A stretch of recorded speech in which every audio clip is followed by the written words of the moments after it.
Dear Sirs, one very cold day just over 10 years ago, I found myself standing alone at a windswept train station in Newcastle.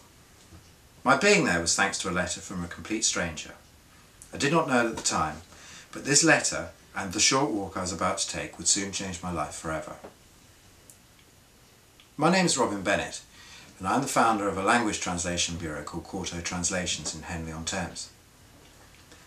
The letter I'd received a week previously invited me to come to Newcastle in order to view 3 large volumes that appeared to be in an unknown tongue. A pretty generous fee for my time was offered, plus a lot more money was able to identify and translate the strange writing. The letterhead itself bore the name Tyne, Antiquarian and Rare Books, and gave a residential address but no phone number, and ended with the initials AGFP.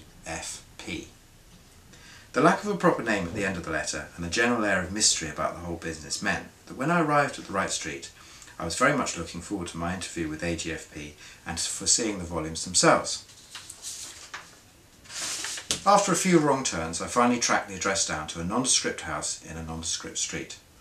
The entrance was half hidden in an alcove whose door seemed to have been shut several years previously and not opened since for any reason. I pushed through the poppies that seemed to be thriving in the otherwise bare front garden and looked for a buzzer in vain. I then gave the door a tentative knock, followed, on reflection, by a good kick. Inside, I heard an odd noise as something scuffled across the bare wooden boards. I leaned closer to the door to locate the source of the noise, but as I peered into the grubby stained glass window panel, some primitive instinct suddenly told me to be fearful. Nothing at first stirred within, and all I saw was the blurry outline of some shelves, boxes and books. However, some indefinable sense of danger made the hairs on the back of my neck rise, and I gave an involuntary shudder. Then, just as I was about to pull away from the murky view I had of this old room with its lurking presence, something moved, right in front of my eyes. The figure was small, no larger than a few centimetres from head to toe, and it seemed to hover in front of my face. Whatever it was moved closer, and for the briefest of instants I had a very clear view of a pair of small but exceptionally piercing blue eyes that bored into mine. Almost as soon as the connection between me and it was made, it was severed as the creature flicked away from my view and was gone. Since I turned into the street there had been no sign of life anywhere, so I was startled when I heard a loud sniff that appeared to come from my left leg. I turned this way and that, and eventually identified the source of the sniff as a small boy standing just behind me. "Hello," I said, and I turned to resume my assault on the door when I was interrupted. "He's not here." "Who's not here?" I asked mid-thwack. "Mr. Fancy Pants." "Mr. who?" I asked instinctively. "Go away," I added. The boy didn't seem at all put out. "Mr. Arnold G. Fancy Pants, that's what me mam calls him anyway. I think his name is Foul something Palmer, but like I said, he's not here." Right initials, I thought. "So where is he then?" "He's dead. They carried him out on a box on Sunday. He was that old." "Oh," I said, "I see." I ran my hand through my hair. "Does anyone else live here?" The boy chewed his lip. "He used to have a cat," he said eventually, "but I ain't seen it for ages." "Thank you," I said, feeling irrationally cross with Mr. Arnold GFP for dying and not telling me about it. However, there was nothing for it but to walk back to the station and catch the next train to London. I looked with mixed feelings at the closed door, then I gave the small boy 50p, a short lecture on personal hygiene, and I went home. 3 weeks later, there was a further turn to these mysterious events when a bulky package arrived from a firm of solicitors in Sunderland. Their client, Mr. Arnold Fellers Palmer, had left recent instructions that, in the event of his death, the 3 volumes enclosed be sent to me for language identification. The books are in poor condition and unlikely to be worth much, but any proceeds from the sale should be given to his niece and sole heir, Ms. Nathalie Fellers of Lille in northern France. The books, when I unwrapped them, were certainly antiquarian looking, as far as I could tell. Nevertheless, as the solicitors had pointed out, they seemed to have been ill-treated over the years, and they may well have been fairly new, just beaten up. The binding looked like it had been done in someone's kitchen using cheap glue and a blunt knife, and the pages were dog-eared and contained an array of stains, some of which on closer scrutiny looked suspiciously like dried blood. As for the language, it looked familiar at first glance, but I hadn't a clue as to its origin, except to say it was probably Indo-European in root. This didn't help me much. Nearly everything is Indo-European in root.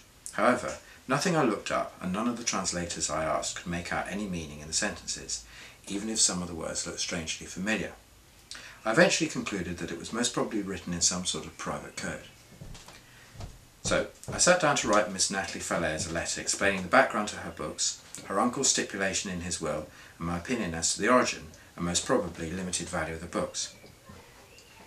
I suggested that, as a blood relation, it would be better if she took it upon herself to sell the books. If she made any money out of it, then I would be grateful for a small fee for an hour or two's work. If not, then no matter. I added that I had not known her uncle, but I was very sorry all the same for her loss.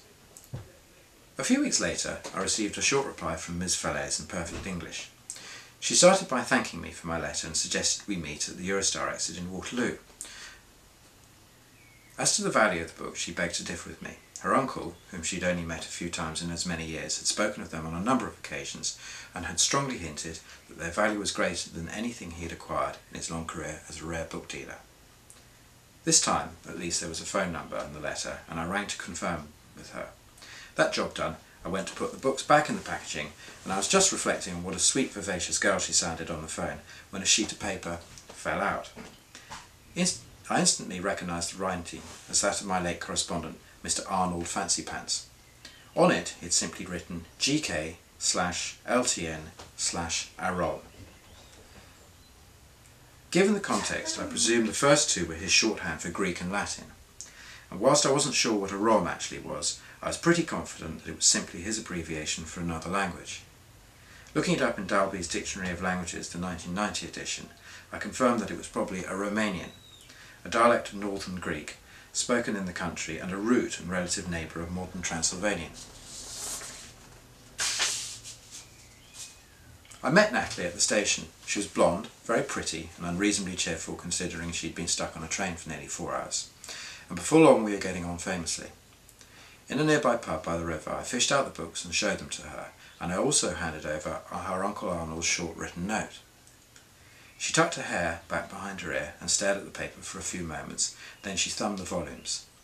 Meanwhile, I was quite happy to drink my beer and enjoy studying her in profile. When she looked up, she smiled almost apologetically and said, "I'm sure you thought of this already, but could the writing not simply be a mixture of all three?" And there you have it.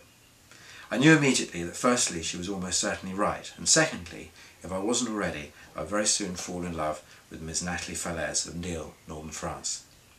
In fact, we were married in the spring of 1997. Since then, on and off, the business and children allowing, I've worked on the translation. At first it was hard going, but initial successes and a growing fascination with the actual contents kept me going. The writing was indeed an odd mixture of all three languages, and after some time I realised that the writer was just lazy, or had simply used the first word and the first language had come to mind. The volumes told the explosive and moving story of an intelligent species, no larger than the forefinger you are using to hold down this page, that has lived amongst us, largely in secret, for thousands of years. These creatures are very close to the best of us in many ways, in their language, good humour, courage and sense of fairness, but utterly different in others, such as their inhuman turn of speed, their grace of angels, their obsession with blood, and most importantly, their gift for magic.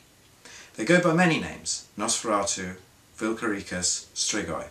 However, these days we simply know them as vampire. Small vampire is a name all of my own. They never refer to themselves in this way. They don't actually see themselves as small, rather that we humans are lumbering, ungainly and ridiculously big. Another title for these stories might also have been Vampires the Truth, or The Secret History of the Hidden Kingdom. But I'm calling it simply Small Vampires because it's catchier and because it at least partly explains why so few humans have met one. It also explains why most of us stoutly believe that vampires only exist in books, films, and in the imaginations of people who find the idea of knowing someone who wants to bite them on the neck somehow romantic. A small vampire is actually about the size of a dragonfly, and they travel widely, and you've almost certainly seen several and been bitten by one or two right in your back garden. You probably thought that it was just a mosquito or a horsefly, and then forgot about the bite because it didn't itch or go red. But if you look carefully, you'd have seen not one tiny pinprick mark, but two. This is important. The 2 holes represent one for each of the sharp little teeth of the small vampire. If you happen to catch one, which is very unlikely given their skill at magic and how fast they can move, and if you looked at him or her under a magnifying glass, you would see that he had dragonfly-like wings that fold neatly behind his back, and, if he was not wearing his usual light armour, you would also see very soft, mole-like fur or down covering his body. This velvet fur is mostly black, but with a flash of white around the neck and where his little tummy starts. The effect is as if they are wearing a perfectly tailored evening suit. Even more striking in their faces, which are basically human in a way that's hard to explain. Under a very strong magnifying glass, female or Duchess vampires are nearly all very beautiful, and the males elegant and charming, with just a hint of something proud and rather dangerous about them. Apart from their size, it is important to know that vampires are most certainly not the wicked creatures of the night with foreign accents that Hollywood would have us believe. However, they are steeped in magic and, like any other creature from the Hidden Kingdom, they are unquestionably cleverer than us. How they came into being is lost, but most of what is certain is that they have been here from the start. The first volume you have here begins nearly 2,000 years ago, when civilized humans were only just starting out, mostly unaware, even then, of the existence of these small but immensely powerful creatures.